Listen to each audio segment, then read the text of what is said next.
This is On Assignment. VOA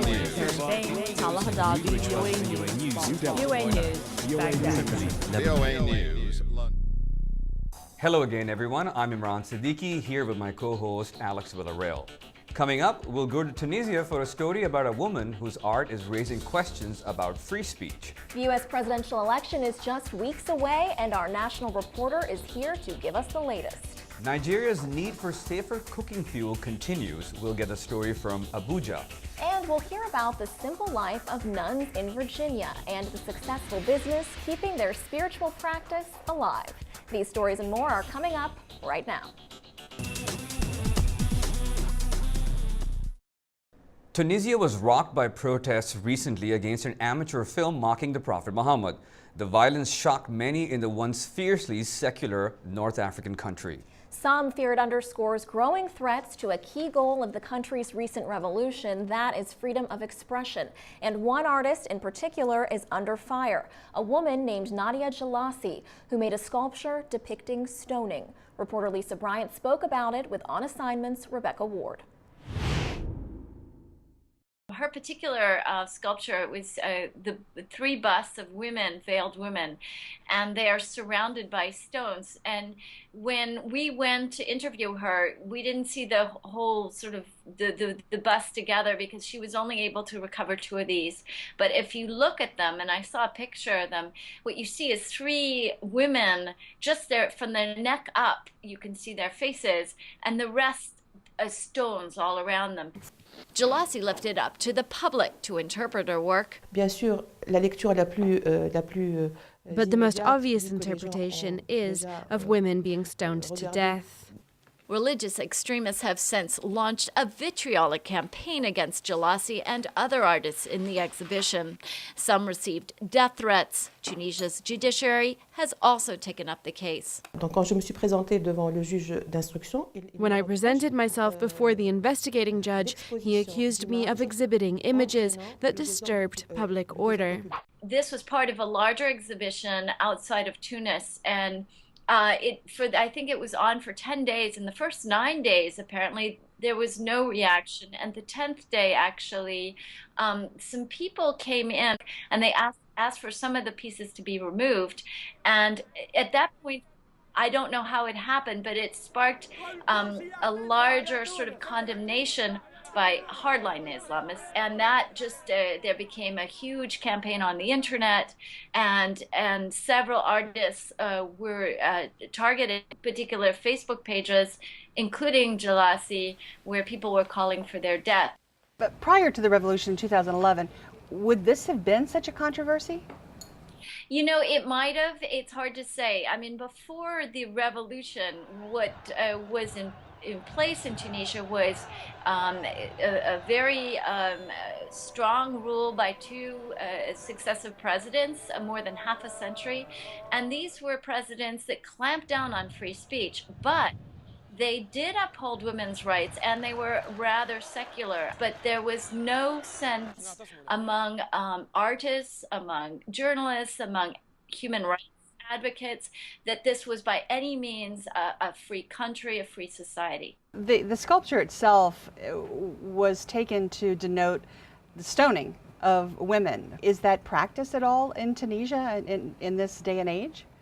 No, not at all. In fact, I mean, I think that it's so far away and alien for many Tunisians, just like it is for us. She was referring to a case, I think it was in Pakistan. We've also seen it in Mali recently. So people are looking at it, and I think when it comes to women in Tunisia, I think there's this sense, and men, I should say, of a fear that there is a certain segment of society, definitely a minority segment of society, that is sort of imposing very hardline religious views. And there's this concern by many Tunisians that their society, their rather secular but still, you know, religiously observant society, is changing in ways that they're not comfortable with. So this new democracy, there are some fears that women's rights are in danger of going backwards instead of going forward. Yeah, I mean, it's in some ways, Jalasi's case is dealing with a whole set of not necessarily related issues, but nonetheless issues of free expression and rights. And there's a whole sense that this revolution, this incredible revolution where Tunisians took to the streets and absolutely astounded the world, it's under threat. Some of the gains of the revolution, which fundamentally were free expression, was free expression, whether it comes to women's rights, whether it comes to artistic rights, whether it comes to media rights. And in other cases, even in terms of the right to express your religious beliefs, those were also part of the Tunisian Revolution. Again, our thanks to reporter Lisa Bryant, speaking from Paris with our own Rebecca Ward. Coming up, a look at the U.S. presidential election through the eyes of voters in one key battleground state. And our national reporter will be here for a look at the close race. You're watching On Assignment.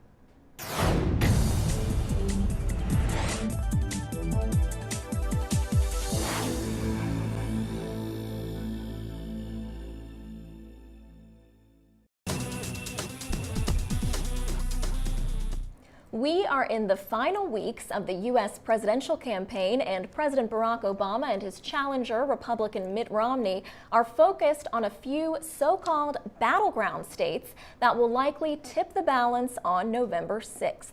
One of those states is Virginia, which President Obama won 4 years ago. VOA national correspondent Jim Malone joins us now. Jim, you actually went to Virginia recently to gauge what's on the minds of voters there. What did you find out? Well, Alex, it was a fun trip, and what I really wanted to check on was the grassroots activists on both sides for both campaigns. They are the critical players here in the United States throughout the country, and I wanted to see who was fired up. The Republicans have long been fired up to oust President Obama in November. It looks like the Democrats are starting to get fired up as well. All right, Jim, let's go ahead and take a look at your piece. Virginia's Shenandoah Valley. To residents, it's a rural paradise west of the Blue Ridge Mountains. Down in the valley, in the small town of Woodstock, conservative activists like Suzanne Curran are busy. Curran enjoys fighting what she sees as local government waste. We have a voice. In this case, a new jail, even if it takes her to court. Individual liberty, individual freedom, individual voice.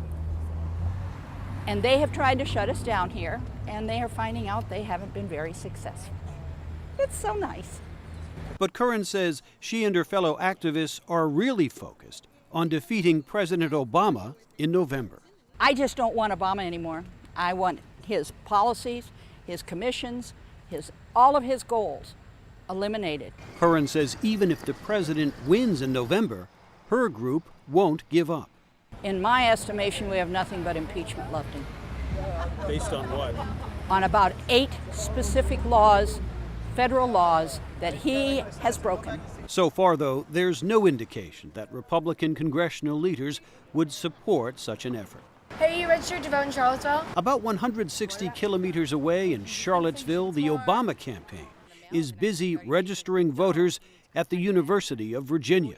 Young voters were crucial to Mr. Obama's victory 4 years ago and will be again this year, says the president of the University Democrats, James Schwab. It'll be the first time that most of us have voted in the presidential election, so that'll be a new experience for all of us.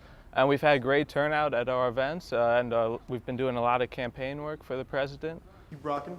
Obama campaign organizers are on hand to offer advice. Mateus Wundussen is among the recruits. And this time it's so exciting, especially with the importance of Virginia, and I am a Virginia voter, and the importance of the young voters. I think it's a great first-time voting opportunity. Registered to vote in Charlottesville? The Obama campaign has a slight edge in Virginia at the moment, says University of Virginia analyst Kyle Kundig. The result in Virginia may very well be a bellwether for the national race, and that's why Virginia is so important. 150 years ago, Virginia was the scene of numerous battles during the American Civil War, like this one here in Chancellorsville. This year, a battle of a different sort between the Obama and Romney campaigns, well aware that Virginia is one of a handful of states that could tip the election one way or the other. Jim Malone, VOA News, Woodstock, Virginia. All right, and we are back with VOA's Jim Malone. Jim, we're seeing in the polling that this is shaping up to be a pretty close race, and in the past, data from these polls, it's been pretty accurate. So how close is this going to be? Well, I think we had a moment in the first presidential debate. Mitt Romney did so well that he sort of brought himself back into the game. It's really tightened up the polls. More importantly, I think it excited his supporters. They were a bit down in the dumps because they saw President Obama having a lead in the polls, and they were getting a little worried. So it looks like that performance has changed the game a bit, and now we are looking at a close race, and especially in that handful of the so-called battleground or swing states, that will decide the election at the end of the day. All right, Jim, well, we will definitely be following up with you more in the weeks to come. We are going to take a break now. Coming up, Nigeria's pressing need for safer cooking fuel. You're watching On Assignment. You know, when I think about cooking, and especially cooking over traditional fire, it seems like there's no hazard to it, but apparently something is going on with that. Yeah, you wouldn't really think so since it has been something that's been done for such a long time, but in Nigeria, it's a very serious problem. After malaria and AIDS, Nigeria's leading cause of death is actually diseases associated with this traditional cooking over an open fire. And nearly 100,000 people die each year in Nigeria from this so-called silent energy crisis. Well, Heather Murdoch has reported on this story for us from the Nigerian capital, and I talked with her via Skype for more. Here's a look. Heather, what is this silent energy crisis that activists are so worried about? Most people in Nigeria cook with wooden stoves. They're basically a couple of rocks with wood put on top of it. The fumes from the stoves get into people's eyes and especially into their respiratory systems. And they say that this cooking style is the biggest killer in Nigeria after malaria and AIDS, which is about 100,000 people a year that they estimate die each year from this. Bola Abiola serves amala, a traditional Nigerian dish made of yam flour, while smoke billows from the nearby outdoor kitchen. Like many Nigerian cooks, she does not know about the health risks from the smoky wooden stoves that boil the amala, which activists are now calling killers of both people and the environment. And like many who cook with traditional stoves in Nigeria, she doesn't feel there's any choice. If we use kerosene or charcoal, it takes too much time to cook the food and costs us a lot more money. Firewood is best for us because it takes 30 minutes to cook something that could take an hour and a half. Activists say the wood smoke emits toxins, causing eye problems, lung and heart diseases, and increasing the risk of strokes. And these Nigerians that you spoke with, how many of them are actually aware of the health hazards of these stoves? I think that's why they call it a silent energy crisis, because not a lot of people are complaining, because most people don't really know how dangerous it is. I mean, they know that they have eye problems from it. Some people know that they grow coughs over time from the fumes, but they don't actually know that if you used coal or kerosene or electricity or gas, it would be much safer. Hamzat Lawal works for the International Center for Energy, Environment and Development in Nigeria, one of several organizations lobbying for new policies that increase the supply and demand for safer stoves. He says it has been difficult to get kerosene, gas, or energy-efficient wood stoves in the hands of the people, most of whom cook on traditional wood stoves. And he says it's not just the men and women who cook who are in danger. Our mothers usually carry our younger ones in their back, and that smoke also affects them. So over time, we get to lose some of these children from the effects of the smoke. And what would be some of the alternatives for Nigeria? Because many Nigerians, as one of the experts pointed out in your piece, many of them, they don't have access to electricity.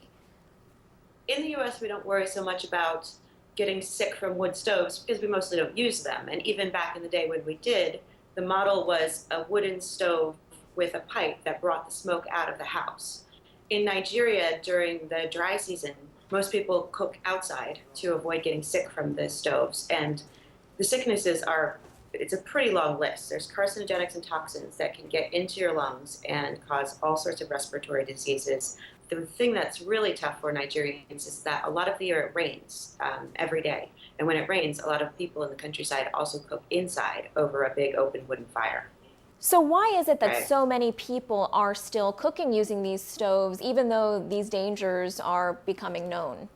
I ask lots of people who cook why they do it, and they say it's cheaper, wood is more available, wood is faster. These men grill goat on the side of a street on the outskirts of the capital. Dan Malik says he spends all day standing over smoke from the wood fire. He says his eyes hurt and he expects other problems later in life. I am aware of long-term effects, but I have no other options because I don't have another business to turn to. Officials say traditional stoves in Nigeria are also unsustainable, with deforestation rates already among the highest in the world. High-level officials here will openly say that they're afraid if people keep cooking with wood, the entire forests of Nigeria are going to be gone, and the desert is going to sweep down further and further south in the country. All right, and again, Heather Murdoch reports for VOA from Abuja. Now to Syria, where children have borne the brunt of the 18-month conflict between government and rebel forces. Even for those in school, the war is never far away. VOA's Elizabeth Arrett recently visited a school in Damascus while escorted by a government official, and here's what she was allowed to see. It's school time in Damascus, and inside the classroom, children are acting like students everywhere. Outside, it's a different story. An explosion echoes from the outskirts of the capital. Principal Meza Massoud of Zayd ibn al-Khattab Public School says as the war draws nearer, teachers try to explain the conflict as they see it. There is a desire to let them know it is a conspiracy. The idea that Syria is a victim of foreign aggression is apparent in the students' artwork. The hallways of the school are lined with images like these, praising their president and condemning their enemies. The children express confidence in government troops. I do not feel afraid because the strong Syrian army protects us, and may God help it and make it victorious. And with prompting from teachers, they insult the opposition. Those dogs have ruined the country, and we wish old days come back the way they were. But the old days are gone. This school in central Damascus is among 2,000 nationwide closed by fighting. Parents from areas of conflict try to get their children into the relative safety of Zayd ibn al-Khattab. Arifa al-Nazar was able to enroll her son, whose school in the suburbs of Malka has been shut by fighting for almost a year. I feel sad for him because it's bad that he misses school. Despite the conflict and the politics, the school offers a certain structure for the children. Reading, writing, arithmetic. There's even a class on the rights of a child. This teacher asks students to list what those rights should be. One mentions the right to medical care, another the right to education, a third the right to play. In a conflict that has left hundreds of children dead and tens of thousands displaced, the ability to exercise that right, the simple right to play, is becoming increasingly rare. Elizabeth Arrett, VOA News, Damascus. For 2 decades, a group of nuns in the U.S. Atlantic state of Virginia has been making and selling Gouda cheese to the public. VOA's Julie Tabo visited the sisters at their monastery to find out how they make their popular cheese. And you might want to grab something to eat while you watch, because this story is guaranteed to make you hungry.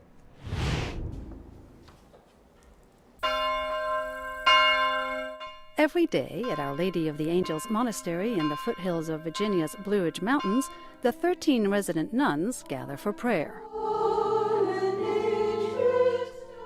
Theirs is a simple Christian life of worship and meditation.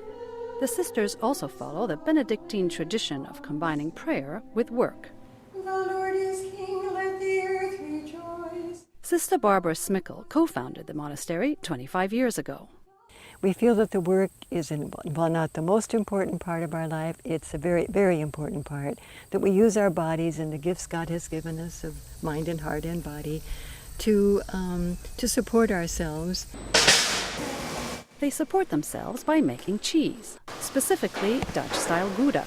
Julie, this story was so fascinating because usually we think of nuns in prayer and we don't think about them being involved in business. So why the cheese making?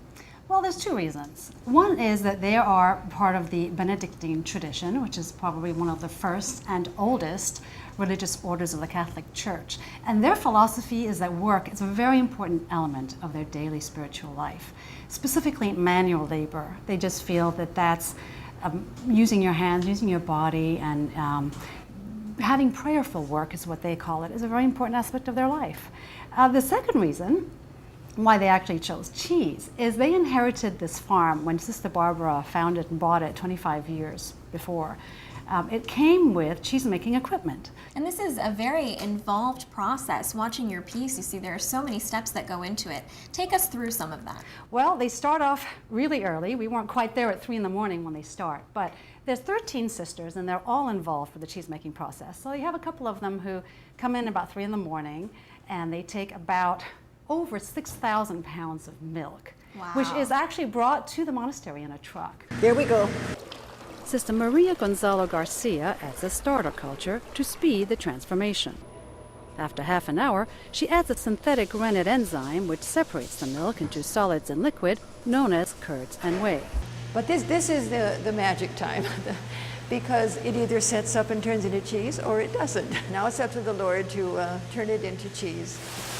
Today, the magic works. I wanted to ask you about that aspect, the fact that they have their hands in it. You know, they're very, very involved personally in this process. It's not just manning machines that are creating this cheese. So what is the significance of that? Well, they really believe that the cheese breathes, that it has a life of its own, and they really do prayerful work. They are praying over this cheese when they have their hands in there. I don't know if you could hear it, but being in that room, my cameraman and I could hear that they were actually blessing it and praying it and just getting their hands in it. And they said that a machine cannot understand the nuance of feeling that and making sure that it's become separated out. We saw a video one time of cheese made in a big factory in Holland, all computerized. My comment was, poor little cheese, never touched by human hands. So ours is all day long touched by human hands. So are these nuns actually making enough from the selling of the cheese to sustain themselves in this monastery? Absolutely. They sell the wheel of cheese. It's a 2-pound wheel of cheese for $25. People can come to the monastery and buy it directly. They also sell it mail order. They add shipping costs to that $25, brings it to about $33 or so. They have a very steady client base all across the United States.